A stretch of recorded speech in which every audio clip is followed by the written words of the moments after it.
बस कुछ ही दिनों की बात है रीता, मैं तुम्हारी सारी ज्वेलरी लाकर तुम्हें वापस दे दूंगा और साथ में तुम्हारे लिए एक रिंग भी बनवा दूंगा। शादी के बाद एक साड़ी तक तो दिलवाई नहीं आपने, और आज रिंग बनवाने की बात कर रहे हैं। वो तो अब बाकी सारे खर्चों में से कुछ बचेगा तो तुम्हारे लिए कुछ लाऊंगा ना। तो ज्वेलरी वापस कहाँ से लाके दोगे? और मुझे यही समझ में नहीं आ रहा कि इतने सारे पैसे आपको एक साथ चाहिए ही क्यों? वो सवाल जवाब बाद में कर लेना, मैं तुम्हें सब कुछ बता दूंगा, मगर इस वक्त वो ज्वेलरी मुझे दे दो प्लीज। वो मेरी शादी की ज्वेलरी है, आपके और मेरे माँ बापूजी ने मुझे दी थी। रीता, रीता ये टाइम तेरे मेरे का नहीं है। एक तो आप एक पैसा सेव करते हैं नहीं, और मैं ऐसा खास कुछ कमाती हूँ नहीं। कल को कोई इमरजेंसी हो गई तो बस ले देकर यही है हमारे पास। अरे इमरजेंसी है रीता, इसीलिए तो मांग रहा हूँ तुमसे। ऐसी कौन सी इमरजेंसी है, जरा मैं भी तो सुनूं। अरे यार रीता, तुम मुझे वो ज्वेलरी देती हो या नहीं? कंधा छोड़िए मेरा, मैंने कहा कंधा छोड़िए मेरा। नहीं दूंगी। अरे यार, अगर जरूरत के वक्त पति पत्नी एक दूसरे का साथ ना दे तो पति पत्नी के ऐसे रिश्ते का मतलब क्या है? आप कौन से रिश्ते की बात कर रहे हैं? जो इंसान अपनी पत्नी से झूठ बोलता है, उसके होते हुए किसी और औरत से संबंध रखता है, ऐसा रिश्ता? अरे यार, अब वो बात बीच में कहां से आ गई? वो बात हमारे बीच में है और हमेशा रहेगी। अगर इतनी नफरत करती हो मुझसे तो रहती क्यों मेरे साथ? आखिर में एक सही सवाल पूछ लिया आपने। आज तक ये सवाल मैंने अपने आप से भी नहीं पूछा था, मगर आज आपको इसका जवाब जरूर मिलेगा।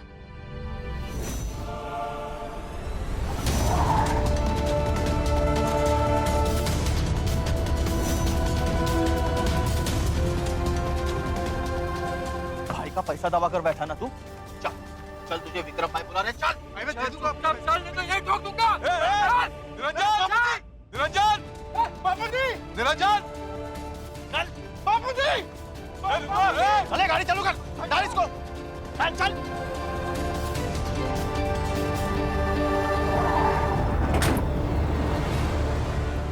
हमारे बेटे को उठाने ले गए।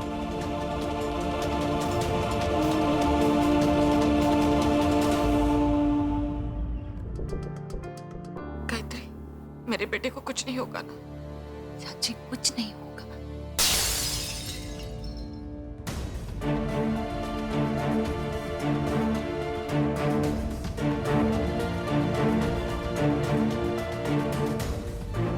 अरे भगवान, ये क्या हो गया?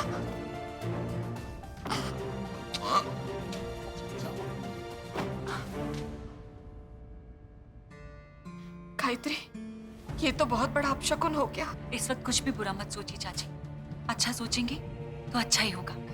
आप देखना, माँ हम पे सब कुछ ठीक कर देंगे। हाँ चलिए बैठिए। ये क्या खून?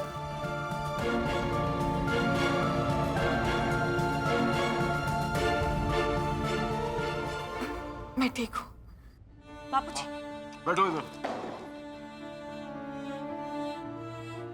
देखो, वो तस्वीर। क्या जल्दबाजी क्यों करती हो? हम लोग हैं ना उठाने के लिए।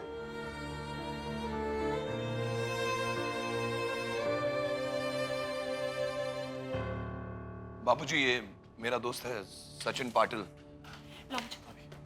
इंस्पेक्टर है मलाड पुलिस स्टेशन में। पर फिक्र मत कीजिए, यहाँ पर किसी फॉर्मल कंप्लेंट लेनी है। एग्जैक्टली हुआ क्या है, आप लोग बताएंगे मुझे? भाई का पैसा दबा कर बैठा ना तू। चल, तुझे विक्रम भाई बुला रहे, चल। मैं दे दूंगा। चल नहीं तो यही ठोक दूंगा।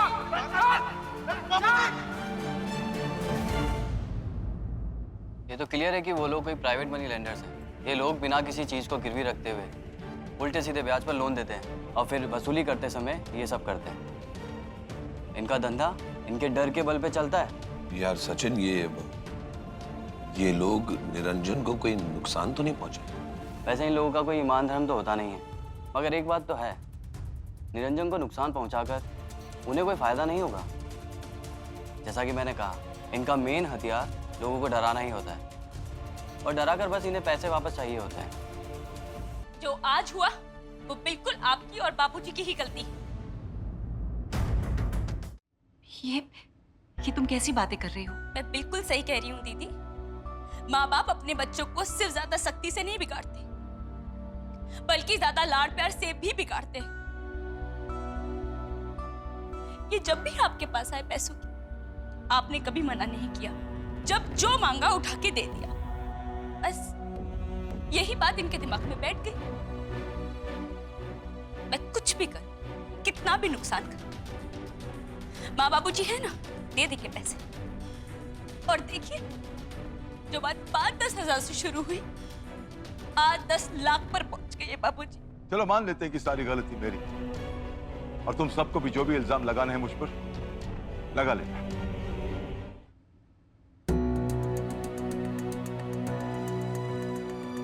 कितनी देर हो गई परिमल भैया और राहुल को जाकर, अब तक तो उन्हें इनके साथ वापस आ जाना चाहिए था। मैं राहुल को फोन करती हूँ। भाभी उन्हें गए आधा घंटा भी नहीं हुआ, थोड़ी देर और वेट कर लेते हैं। तुम ठीक कह रहे हो समीर, पर पता नहीं क्यों मुझे बहुत घबराहट हो रही है। अब क्यों घबरा रही हो बहू? हाँ रीता, तुम देखना, ये लोग जल्दी ही निरंजन को वापस लेकर आएंगे। हाँ, आगे बोलो, आगे।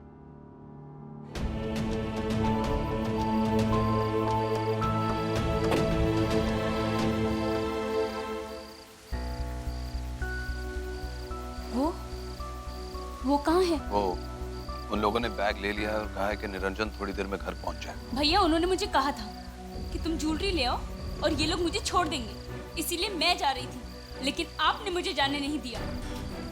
और अगर उन लोगों ने ज्वेलरी भी रख ली और इन्हें छोड़ा भी नहीं, तो फिर हम क्या करेंगे? बोलिए, क्या करेंगे? एक मिनट। एक मिनट, भाभी भैया अभी भी उनके पास हैं। उन्होंने पैसे मांगे, उन्हें पैसे मिल गए। अब वो भैया को अपने पास क्यों रखेंगे? और हमने उनसे कहा था कि हम भैया को लेकर ही जाएंगे, पर वो नहीं माने। उन्होंने जो कहा हमें वो करना पड़ा भाभी। हम दोनों को जो ठीक लगा हम लोगों ने किया, पर रीता अगर तुम्हें वो सही नहीं लगा तो आई एम रियली सॉरी।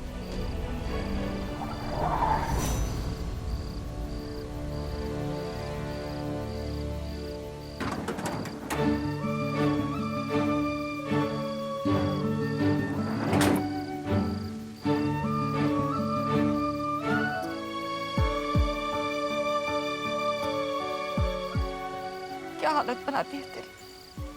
कुछ नहीं मैम, बस हल्की सी खरोच ही है।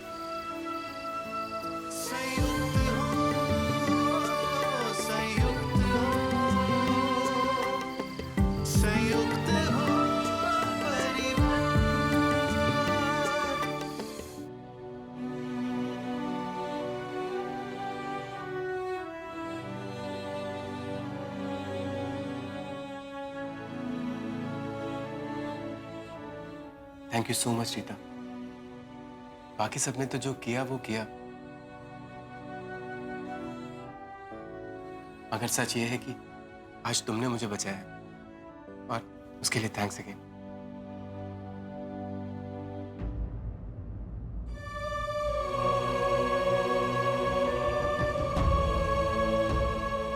रीता, मैंने उस वक्त जो कुछ भी कहा था उसके लिए I am really sorry. Rita, मेरी बात समझने की कोशिश करो। मैं उस वक्त बहुत मैं उस वक्त बहुत प्रेशर में था। मुझे पता था कि अगर मैंने वक्त पर उनके पैसे नहीं दिए तो वो लोग मेरे साथ। अब उस बात का जिक्र मत कीजिए, सोचकर भी तकलीफ होती है। रीता, मैंने उस वक्त भी कहा था और अब भी कह रहा हूं कि मैं तुम्हारी सारी ज्वेलरी बहुत जल्दी ही फिर से बनवा दूंगा। किसी और से लोन लेकर? मुझे मेरी ज्वेलरी की परवाह नहीं है। जब बननी होगी बन जाएगी, उसकी चिंता आप मत करो। तुम कहना क्या चाहती हो कि जब भी मैं माँ बापूजी के घर पे जाऊं तो तुमसे पूछ कर जाऊं? मैं तुम्हें पहले भी कह चुका हूं गायत्री, माँ बापूजी और मेरे बीच में आने की जरूरत नहीं है। कैसे बीच में ना पड़ो? आप मेरे हैं, वो लोग भी मेरे अपने हैं। अगर आपका उनसे खून का रिश्ता है तो मेरा भी उनसे दिल का रिश्ता है। रिश्ते निभाने ही तो गया था मैं खाना खाने बैठा था, एक बाइट भी नहीं ली थी मैंने जब राहुल का फोन आया। मैं उठकर उसी हालत में चला गया, वो भी किसके लिए? उस निरंजन के लिए जिसके साथ आज तक मेरी जमी है। आप वहां इसलिए गए थे क्योंकि निरंजन आपका भाई है और उस समय वो मुसीबत में था। तो फिर क्या चाहती हो तुम? क्या क्या करूं मैं? देखिए, कल आप वहां गए, उस मुसीबत के समय में आपने वो सब कुछ किया जो आपको करना चाहिए था, लेकिन भागते समय वो चाची को कड़वी बातें बोलने की क्या जरूरत थी? ये तो आपने ऐसे कर दिया कि किसी भूखे को भरपेट खाना खिलाओ और बाद में एक थप्पड़ मार दो। अच्छा, मैंने क्या किया वो दिख रहा है तुम्हें, और माँ ने क्या किया वो? मैं बताता हूँ माँ ने क्या किया। माँ बार बार ये जिद क्यों करती है कि हम वहां पर जाकर रहें? ये तो तुम्हारे एग्जाम्पल से वही बात होगी ना कि हमने एक भूखे को खाना खिलाया लेकिन भूखा कुछ नहीं हो। देखिए, हम भी एक बेटे के माँ बाप हैं। जरा सोचिए, क्या क्या हम नहीं चाहेंगे कि कल को हमारा बेटा हमारे पास रहे, हमारी आंखों के सामने रहे? नहीं, मैं नहीं चाहूंगा। क्या देख रहे हो?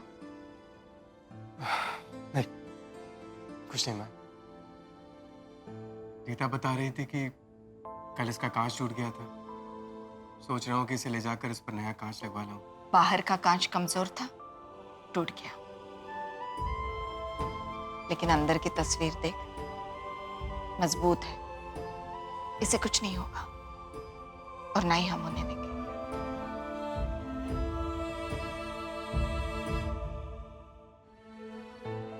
मगर माँ, इस कांच ने तुम्हें ये जख्म दे दिया है। चलो मेरे साथ, मैं तुम्हें डॉक्टर के पास लेकर चलता हूँ।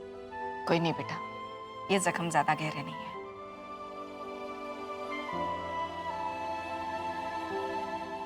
सारे जख्म भर जाएंगे माँ। मैं और तेरे बापूजी इसी उम्मीद में बैठे बेटा कि सारे जख्म भर जाए।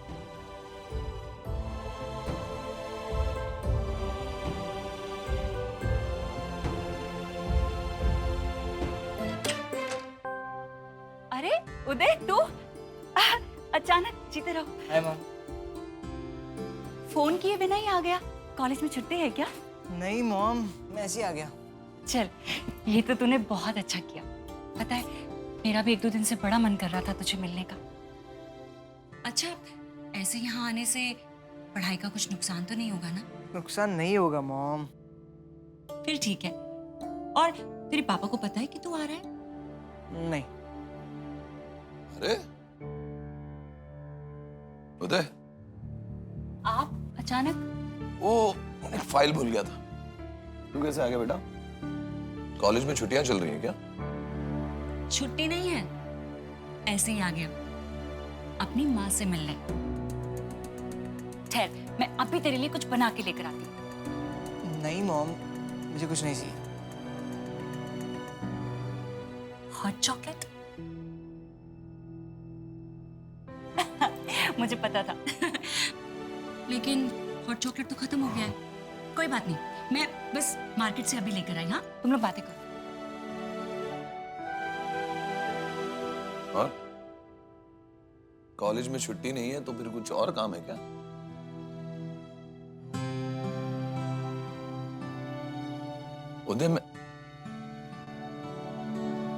उदय बेटा, 2 मिनट इसको छोड़ दे, मैं तुझसे कुछ पूछ रहा हूं। क्या? यही, क्या हो रहा है कॉलेज में? कितने दिन के लिए आया है? कब वापस जा रहा है? मैंने पढ़ाई छोड़ दी है, अब मैं कॉलेज नहीं जाने वाला। पढ़ाई छोड़ दी है मतलब? छोड़ दिया है मतलब मैं अब से पढ़ाई नहीं करने वाला। मैं कॉलेज नहीं जाऊंगा। क्या तू कुछ नशा करने लगा है? ऐसा कुछ नहीं है, मैं कोई नशा वशा नहीं करता। तो फिर क्या दिमाग खराब हो गया तेरा? दिमाग खराब हो रहा है मेरा। रीता और मेरा वो वाला झगड़ा तो खत्म हो गया था ना। फिर ये बिना बताए सुबह से गायब कहाँ है? कहीं ऐसा तो नहीं है कि अपनी बहन के पास वापस चली गई?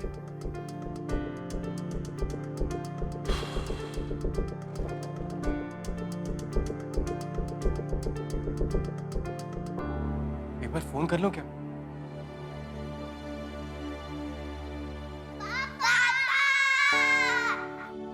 अरे मेरी बच्चियां।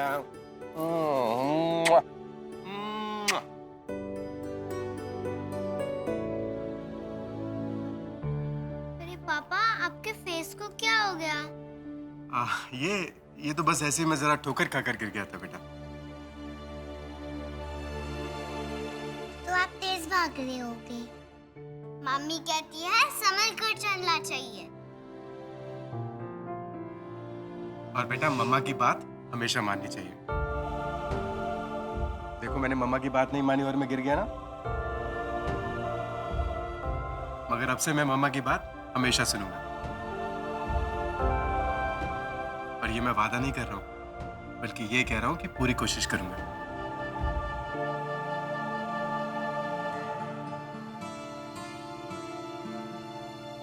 पलक, बीजल, रूम में चलो बेटा।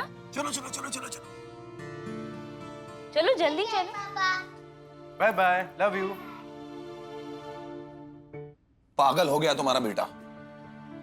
एक तो पढ़ाई छोड़ दी, तुमसे इतनी बुरी तरह बात की, घर छोड़कर चला गया और अब किसी का फोन भी नहीं उठा रहा है। आखिर क्यों उठाएगा हमारा फोन? आज उसकी माँ ने उसके ऊपर इतना बड़ा जुल्म जो किया है, थप्पड़ मारा है उसे। और उसने जो बातें तुमसे की वो देखो गायत्री, अगर मेरा बेटा अपनी माँ की इज्जत नहीं कर सकता तो मुझे उससे कोई रिश्ता नहीं रखना। नहीं जी, ऐसा मत कहिए। हमें तो ये भी नहीं पता कि आखिर उदय ऐसा कर क्यों रहा है। जाने का कब का डिसाइड हुआ है? बस आज ये पासपोर्ट जमा कर दूंगा और 2-4 दिन बाद के टिकट्स मिल जाएंगे। मैं आपको कल एग्जैक्ट डेट बता दूंगा। ठीक है। और वो जो घर जहाँ तू रहता है वो मैं खाली करके जा रहा हूँ। समीर, अगर वहां जाने से पहले तुझे यहाँ कोई सामान रखना है तो तू रख सकता है। अगर वहां तेरा मन ना लगे और तुझे लगे कि मुझे अपने देश, अपने परिवार के साथ, अपने माँ बाबूजी के साथ रहना है, तो तू कहीं ये ना सोचने लगे कि मेरा तो कोई सामान ही नहीं है वहां। ठीक है माँ, मैं अपना सामान यहाँ रख कर जाऊंगा। बस जाने से पहले राहुल से जरूर मिल लेना, तुझसे कुछ बात करनी है उसे। जी। आई एम सॉरी यार। ऑल राइट यार, इट्स ऑल राइट। लेकिन हाँ, वैसे मेरा तुझ पे नाराज होना बनता है। तुझे याद है लास्ट टाइम जब मैं तेरे पास आया था, मैंने तुझसे पूछा था कि तुझे ये स्टॉक मार्केट की टिप्स देता कौन है, और तूने वो बात टाल दी। ये सब मार्केट की टिप्स की वजह से ही हुआ है, समझा?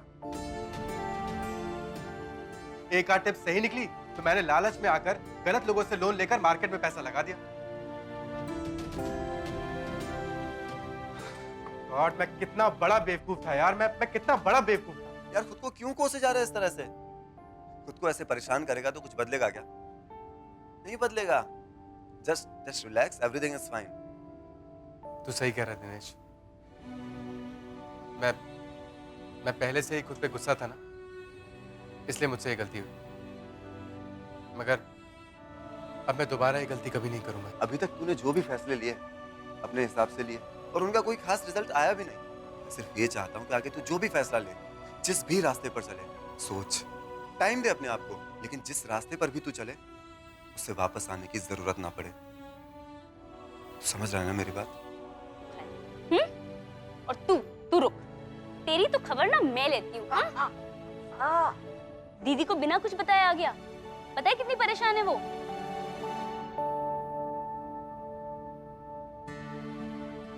अरे उदय, तू यहाँ? क्या बात है, कॉलेज में छुट्टियां हैं क्या? क्या हुआ, ये मुझे ऐसे क्यों देख रहा है? तुम हमारे साथ चलो, तुझे सब पता चल जाएगा। मगर माँ ने कहा तुम्हें मुझसे कुछ काम है। वो भी बता दूंगा। You come on, let's go. मगर मैंने बापूजी और निरंजन भैया को चल ना। नहीं बुलाया। यार अगर उदय सिंगर बनना चाहता है तो मुझे क्या प्रॉब्लम होगी? मैं खुद भी सिंगर हूं। I mean, था एक जमाने, गायकी की कदर है मुझे। मगर ये काम मैं अभी नहीं कर सकता।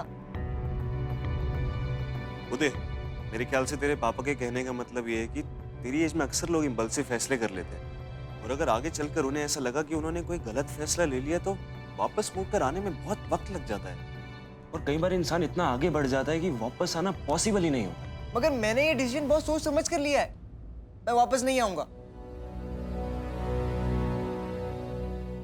उदय, हम सब सिर्फ तुम्हारा भला चाहते हैं। देखो उदय, बात सिर्फ इतनी सी है कि हम सबको जिंदगी का एक्सपीरियंस तुमसे थोड़ा सा ज्यादा है, और हमारी कोशिश यही है कि हम सब मिलकर उस एक्सपीरियंस से तुम्हें गाइड कर सके।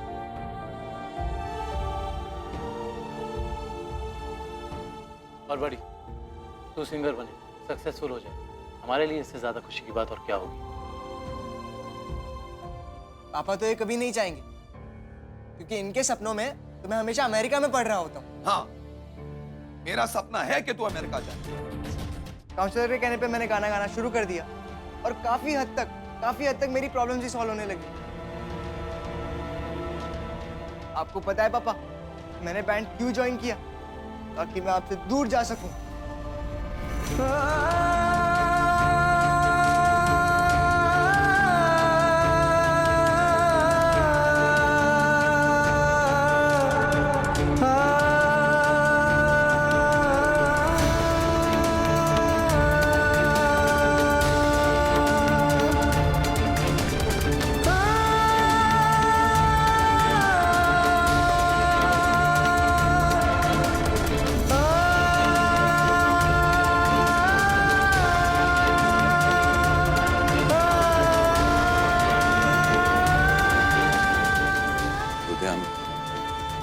I'm really sorry. हो सके तो मुझे माफ कर देना बेटा।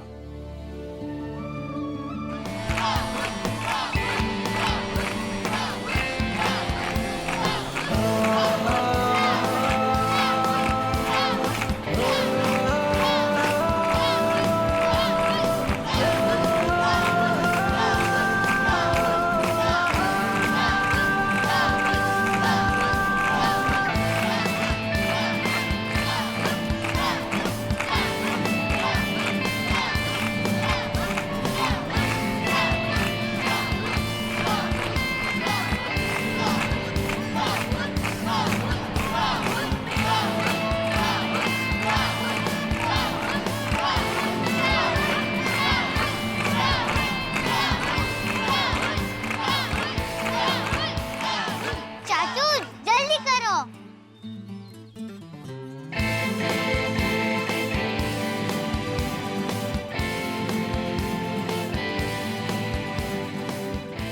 हाँ, चलो खेलो।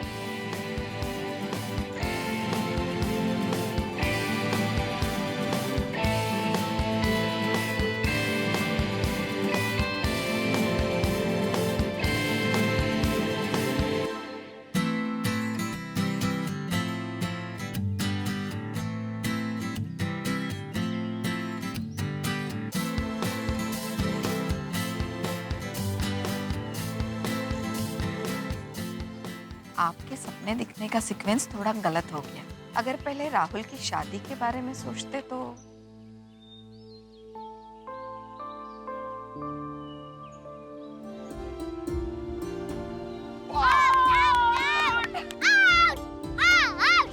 अरे वो टीम में थोड़ी हैं, वो थोड़ी खेल रहे हैं। दादाजी हमारी टीम में। भाई मैं तो वो खिलाड़ू जो किसी भी टीम के खेल सकता। चलो अब मेरी बैटिंग है, चलो। This is cheating. चलो Cheating. चलो Cheating. No. This is cheating. No. Yes. No.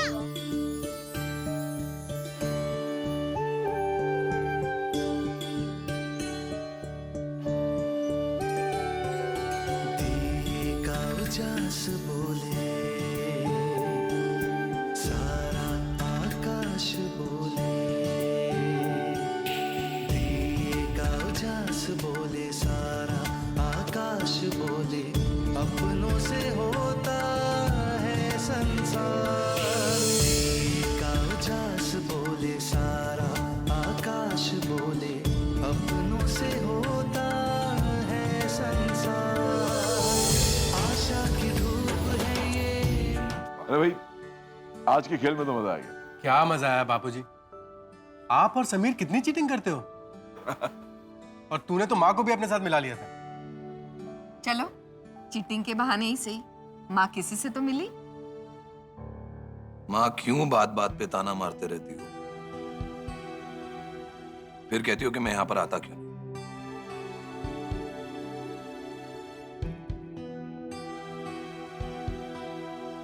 चलो यार गायत्री। माँ का ताना तुझे बंदूक की गोली की तरह लग गया क्या? बैठ जा, माफी मांगो तुझसे। माँ बैठ जाइए ना, बैठिए, दूध पी के चलते हैं।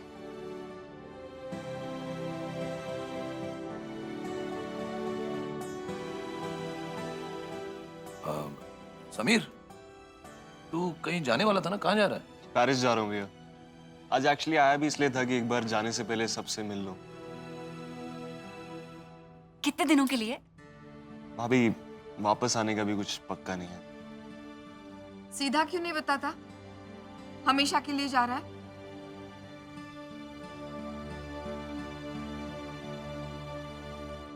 तुम सब लोग चुप क्यों हो गए? अरे कोई तो इसे कहो ना कि परिवार छोड़कर मत जा। माँ, बताया था ना, काम करने जा रहा। तो यहाँ भी तो काम कर सकता है। और उस दिन गुस्से में तूने कहा भी तो था कि हम दोनों से तंग आकर जा रहा है। ऐसा मत कर बेटा, थोड़ा बहुत मन मुटाव तो हर परिवार में होता है। थोड़े बहुत।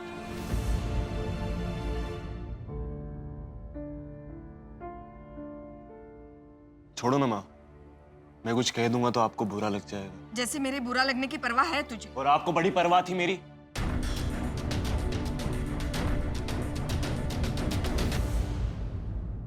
माँ, ये प्यार का नाटक अब तो बंद कर दो।